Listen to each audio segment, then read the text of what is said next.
Good afternoon, Rotarians. I'm Mike Vogus, and I am pleased to be your host this afternoon for a discussion with three women who are leaders in the arts in our community. Let me introduce you to them. Mrs. Gail Brechting is in her 25th season as the conductor and musical director of the West Michigan Concert Winds. She taught 40 years as a music educator, the last 34 with the Wreath Puffer Schools here in Muskegon. Under her direction, the Winds received the coveted Silver Scroll Award from the John Philip Sousa Foundation and have traveled throughout Europe, England, Ireland, as well as performing in Chicago's Symphonic Hall and the famed Carnegie Hall in New York City. She is currently the president-elect of the Association of Concert Bands and international voice for community bands. And Renee Hesslink in the center spot. Purchased the former Red Lotus Gallery in September of 2019. The gallery was about to be closed by the owner who was moving away.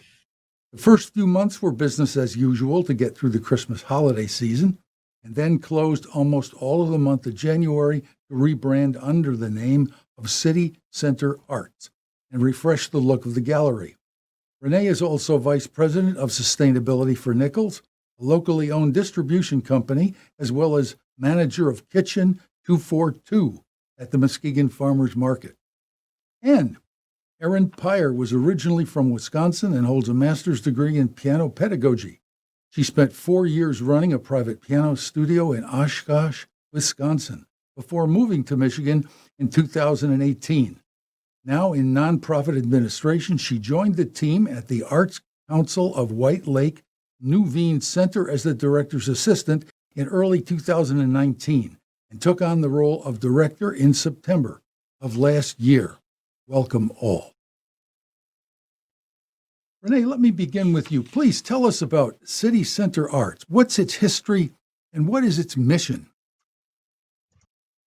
City Center Arts was, as far as I can tell, established in 2012 as the Red Lotus Gallery.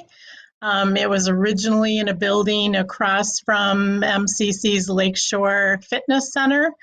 And then when the Century Club building was renovated, moved there into the lower level, and that's where we've been ever since. Our mission is to really curate and help local artists sell their art, and we do that in a number of ways. Give us at least one of those ways, please. Well, we have shows that happen every about 6 weeks. We flip shows. So a couple of examples of the shows we had, earlier this year and late last year was our black and white show, which is very popular, where all of the art, whether it be paintings or 3D or 2D, is all in black and white. Right before the COVID pandemic, we had launched the Power of Feminine show, which we also, did a fundraiser for Every Woman's Place. So we have shows that change about every 6 weeks. Well, thank you kindly. Erin, how long has the Arts Council of White Lake Nuveen Center been an organization, and what are you out to accomplish? And also tell me, what is Nuveen about? Okay, so the Arts Council White Lake Nuveen Center has been in existence since about 1984. So the Arts Council started, the first program they ever started was the Free Summer Concert Series, which is Tuesday evenings in the summer. We host free concerts at the Montague Band Shell. So our mission is to inspire the White Lake community through engaging and accessible opportunities in the arts. So we do that in a couple of different ways. Like I mentioned, the free summer concerts, but we also do art classes. We have rotating exhibits like the City Center Arts does. And we have a gallery where we have about 50 local artists that have their work on display. So the Nuveen name comes from, it's actually a family from Chicago that used to vacation in the White Lake area for many, many years. And they are the ones that helped us start the education part of the Arts Council. So when we moved to our new location in Whitehall about almost 6 years ago, we wanted to give credit to that name. And so our location is called the New Veen Center. So we are the Arts Council of White Lake at the New Veen Center. Well, I will make sure I use that reference continuously moving forward. Gail, would you give us a bit of history on your organization and how did you get the nickname The Winds? Let's see if we can't come back to her. Renee, your name includes arts.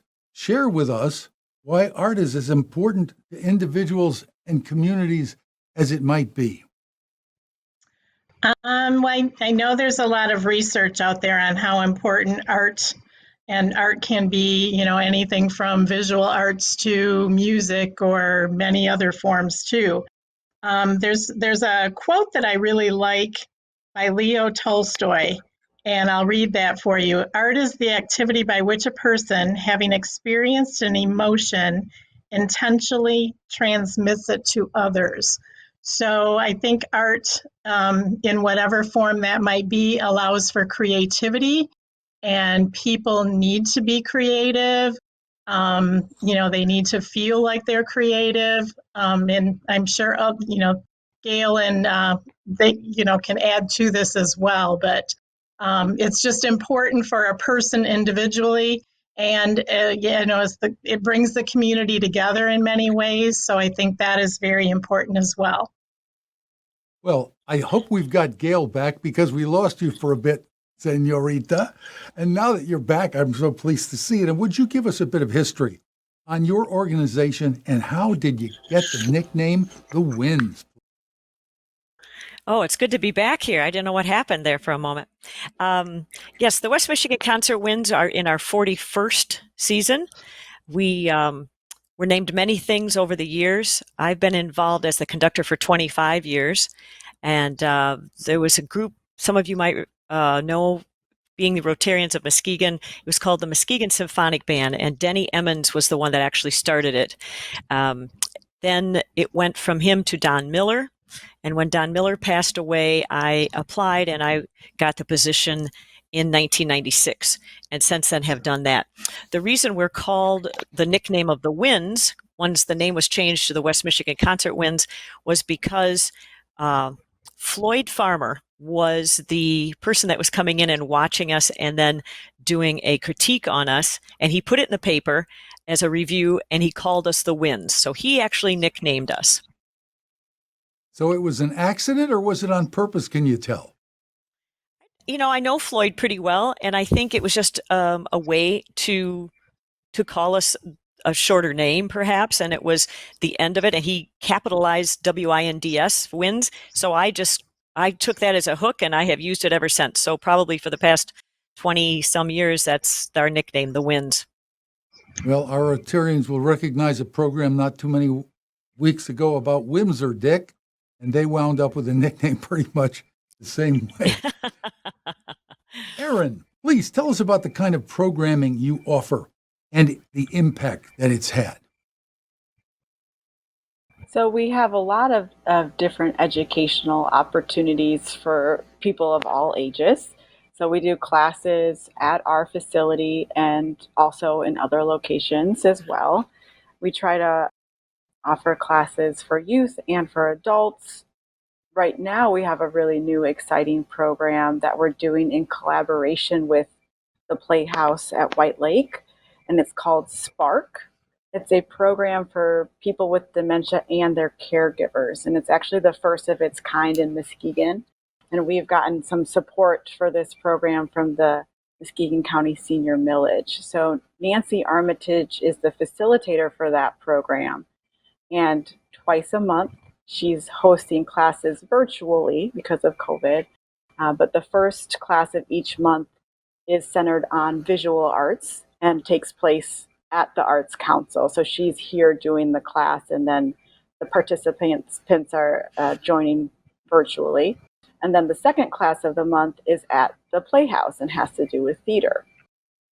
So that's a really new, exciting program that we just started this month. So we just had our second class this Wednesday. we also recently started an open studio program for middle and high school students on Wednesday afternoons, and that is free.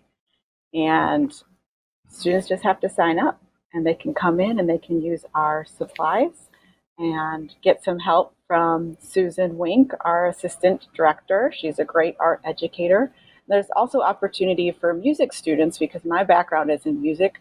If they want to come in and get some practice tips, they can sign up to do that as well. So education is the bulk of what we have going on right now. In a typical year, we also have fundraisers and fun events for the community, but we're really trying to highlight our classes at this time. Let me segue into a question for Gail. Based on that, I've had the privilege of spending a lifetime in theatrical performance and know how much rehearsal is required for a professional product. To deliver your best, you must spend a lot of time in rehearsal. Where do you rehearse and when? That's a very good question. Yes, a lot of rehearsal time, although right now, due to the pandemic, no one is doing much of anything like that other than within their own homes. Normally, we have had the wonderful marriage between the Muskegon Community College and the West Michigan Concert Winds. That was started by Don Miller back, 20 some years ago. I would say almost 30 years ago now. And he had done it with the Lansing Community College as well when he was over there. And it is so that we are part of the college, so students can take the West Michigan Concert Winds for a college credit. I am actually an adjunct there, so that allows for that. Just last year, we moved from the older band room area, which was by the theater, and they built a whole new arts area for the visual arts as well as the performing arts. And so that's been really fun. We rehearse every Thursday night from 7 to 9:30. We are an auditioned ensemble. However, you can come and sit in for 2 rehearsals and check us out, and we kind of talk to you and get to know you. And then if you are interested, then you talk to me and we do an audition and get you placed within the ensemble. So we will do usually anywhere between 5 to 7 rehearsals before a performance. So if you think about that, that's really not like it would have been in high school or even college. We're once a week. So a lot of the responsibility is upon the musicians to be prepared when they come to rehearsals. I can certainly understand that. Renee, I understand you have a membership program. Would you please tell us what that looks like? Yes, so we have member artists, and we have a fee structure, and depending on how many hours they can volunteer in the gallery or related to gallery activities, their fee would be based on the number of hours that they can contribute. So it ranges from $5 a month to $25 a month. And then we have special rates for students and seniors as well. Well, thank you kindly. Let me go to Aaron. The pandemic has affected all of us in different ways. Why don't you tell us, please, how it's affected what the Arts Council of White Lake is doing for programming and for fundraising? Sure, yeah. We had to, we were closed for a couple of months, but thankfully we are able to be open at this time. We've shortened our hours a little bit because typically we used to have volunteers that would come in the mornings to help out, and we don't want to make our volunteers come in right now. So we are now open 1 to 5:30 Tuesday through Friday, and then 11 to 3 on Saturday. As for classes, we just have to limit our capacity. So right now our class limit is about 6 students, and everybody has their own table. All the supplies are sanitized. They're not shared between students. Masks have to be worn. We just have people spread out. And that's been working pretty well. I think people are anxious to get out of the home and be creative. As for fundraising, we've had to, we had to cancel our typical summer fundraiser. But we created 2 brand new fundraisers this summer. We did one called Quarantine Art, where community members and artists donated artwork, and then we sold that via our website. So we posted it all online, and then people just had to come in to pick up the piece that they purchased. And then we also did a... Do you want me to stop? No, I think that's wonderful. Thank you. Okay. Everybody's going virtual. Let's hope we can continue to Yeah. use that well. Let me go over to Gail. Gail, how does your organization include and work with the community? And how has COVID affected that? Well, the community is what we are. We are a community of people. As far as how we're working with the community, we've kind of gotten more into the virtual end, very much like what everyone else has had to do in the world of the performing arts. And I'm sorry, my phone is ringing. It's the other phone, the house phone. I'm sorry. We have done things such as fundraising. We've done some things with the community foundation, and that has been wonderful. We have our own endowment with the community foundation, and I think because of that, they will contact us once in a while and say, "Are you interested in doing this or this or this?" We have the opportunity to work with our community through scholarships.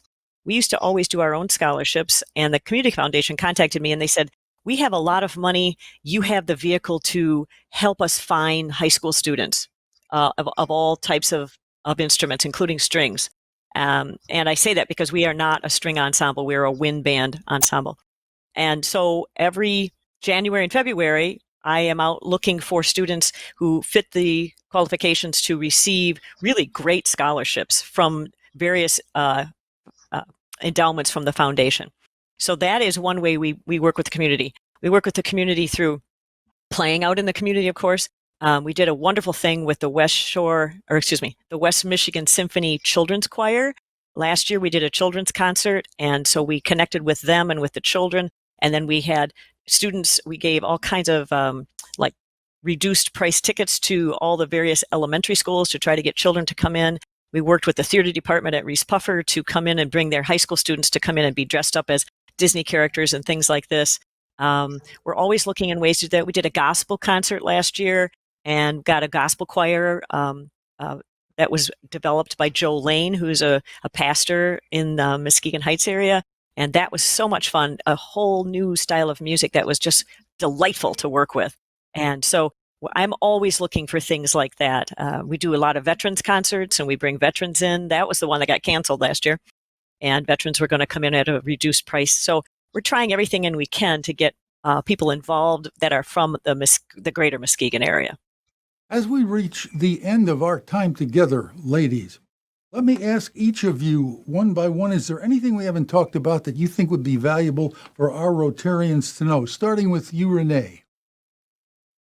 Well, I think it's important that everyone support local artists right now. They're all struggling as things have changed drastically, as many of those reasons were mentioned. So I think just supporting local artists in whatever way that looks like to them. So come and visit the gallery, visit Nuveen, visit, wherever you can, purchase something if you can, become a member or a supporting member.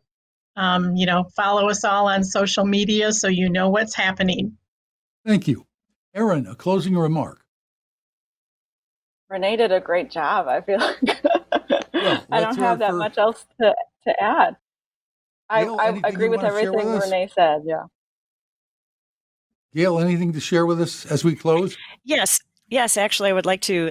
You can find what's going on in our virtual concerts. We have a 4-concert season, as I mentioned. We just released one, and you can go to our website and see it. It was called Autumn Pandemic and Bandemic, excuse me, Autumn Bandemic. That one is just released. We will be releasing a Holiday Bandemic. Will be released around the 20th of December with all kinds of wonderful, lively recorded literature from the holidays. There's another one on Valentine's Day. So that's going to be all kinds of, lovely things that are done about love and hearts and all the things that we could do. Again, these are like 6 different little cameos with small ensembles. And then there's always one with the full band. And then we have a May Day Mayhem concert in May as well, that I would encourage anybody that really likes to hear us or the live music, get on websites and you can find these things. Our web is very easy. It's our West Michigan Concert Wins, but it's the acronym WMCW.org. It's easy to find. So, and thank you so very much for the community support for the past 40 years for our ensemble. We have grown and grown and grown, and we continue to want to serve the greater West Michigan area. Thank you. Renee, Aaron, and Gail, thank you so very much for spending time with us today. And now I'm sending it back to you, Mark.